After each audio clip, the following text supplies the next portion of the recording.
Guys నేనైతే ఉడికిన తొక్కు అని చెప్పిన కదా, దాని ప్రాసెస్ ఏందో షార్ట్లో చెప్తాను, ఓకేనా? రండి. ఇవి కొంచెం తీయటి కాయలు అన్నమాట. తీయటి కాయలు ఇవి. నేను ఒక 5 కాయలు తీసుకున్నా. ఇది 5 కాయల మట్టికే చెప్తున్నాను. ఇక కేజీల ప్రకారం అయితే ఇక నాకైతే తెలియదు.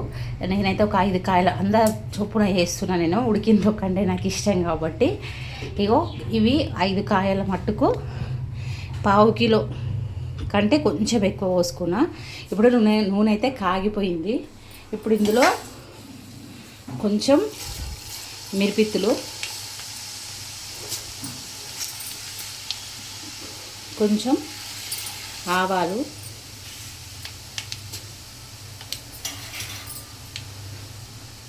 కొంచెం జీలకర్ర. ఇది మంచిగా గోలాలి. గాయస్ ఇదైతే మంచిగా గోలిపోయింది. ఇప్పుడు మనము అల్లం ఎల్లిగడ్డ వేసుకుందాము. అల్లం ఎల్లిగడ్డ ఇది ఒక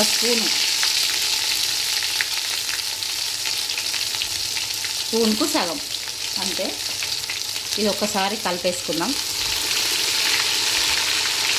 చూడండి, పొయ్యి చిన్నగా పెట్టుకోవాలి గాయస్. దానికి కూడా పొయ్యి ఏమంటారు, గిన్నె మాత్రం పెద్దగా పెట్టుకోవాలి. చూడండి ఇట్లా, లేకపోతే పొంగుతుంది అనమాట. ఇప్పుడు మనం పసుపు వేసేసుకుందాం. సగం స్పూను పసుపు, హాఫ్ స్పూన్. ఒకసారి ఇట్లా కలుపుకోవాలి. చూడండి, ఇప్పుడు ఇది ఇట్లా మగ్గుతుంది కదా. ఇప్పుడు మనము ఇట్లా మగ్గుతున్నప్పుడు మనము ఈ పెద్ద పెద్దగా కోసుకున్నాం కదా మామిడికాయ ముక్కలు, ఇందులో వేసేసుకుందాం.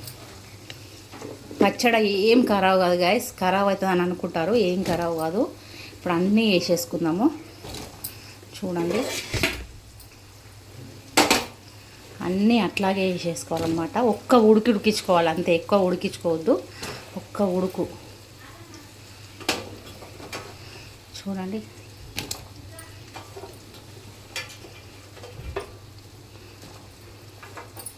పచ్చడి ఖరాబ్ అయిపోతుందేమో, లేకపోతే ఇది అయిపోతుందేమో అని కాదు. 1 ఇయర్ దాకా ఇది అసలు ఉండనే ఉండదు, అంత లోపలనే అయిపోతుంది నాకైతే. ఎందుకు అంటే నాకు ఉడికిన కంటే చాలా ఇష్టం కాబట్టి. ఇది ఒకసారి కలిపేసుకుందాం. ఇది ఒక ఉడికించుకుందాం. ఉడికించుకున్న తర్వాత మీకు చూపిస్తాను గైస్. ఒక్క ఉడికించుకుందాం అంతే గాయస్. ఇదైతే మంచిగా ఉడికిపోయింది. చూడండి, ఈ మాత్రం ఉండాలి, ఇంతే ఉడకాలి, ఇంతకంటే ఎక్కువైతే ఉడకొద్దు, ఓకేనా? ఇప్పుడు పొయ్యి బంద్ చేసుకుందాము. ఇప్పుడు పొయ్యి బంద్ చేసుకొని చల్లారబెట్టుకున్నాము. చల్లారబెట్టుకున్న తర్వాత మిగతా ప్రాసెస్ అయితే, చల్లారబెట్టుకున్న తర్వాత మిరప్పొడి అన్నీ కలిపేసేసుకోవాలి. అది కూడా చూపిస్తాను, ఓకేనా? ప్లీజ్ అప్ప, చూసిరు కదా పచ్చళ్ళు అంటే మా ఇంట్లో ఇట్లా ఉంటుంది అనమాట, ఓకేనా గైస్? మిగతా ప్రాసెస్ చూపిస్తాను. ఉడికిన తొక్కు అన్న కదా, ఇది మొత్తం చల్లగా అయిపోయింది. ఒకసారి ముట్టుకొని ఇట్లా ముక్క చూపెట్టు. ఇగో మంచిగా ఇది ఉడికిపోయింది. ఇప్పుడు మిరప్పొడి అందులో వేసేసుకున్నాం. నేను ఆల్రెడీ కలిపి పెట్టేసుకున్నాను మిరప్పొడి. చూడండి, ఇప్పుడు ఇది కూడా ఇందులో కలిపేసుకున్నాం. మంచిగా కలిపేసుకోవాలి గైస్. ఇది కూడా ఆల్రెడీ ఇది కలిపేసి పక్కకు పెట్టేసారు. ఇప్పుడు మళ్ళీ ఇదైతే మంచిగా కలిపేసుకోవాలి గైస్. చూడండి, అగో నూనె తక్కువైంది అనుకుంటారా, ఏం కాదు. 3 రోజులకైతే మంచిగా ఇది అయిపోతుంది అనమాట. చూడండి, ఆ గుంటుకు తుమ్ములు వస్తున్నాయి, అమ్మో. చూడండి గైస్,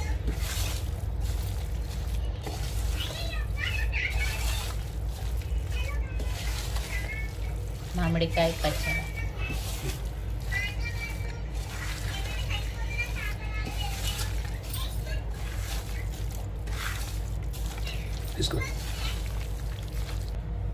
గైస్ ఈ ఆయిల్ కూడా కాగిపోయింది, మంచిగా ఆరిపోయింది. ఇప్పుడు నువ్వుల పొడి ఇందులో వేసేసుకుందాము.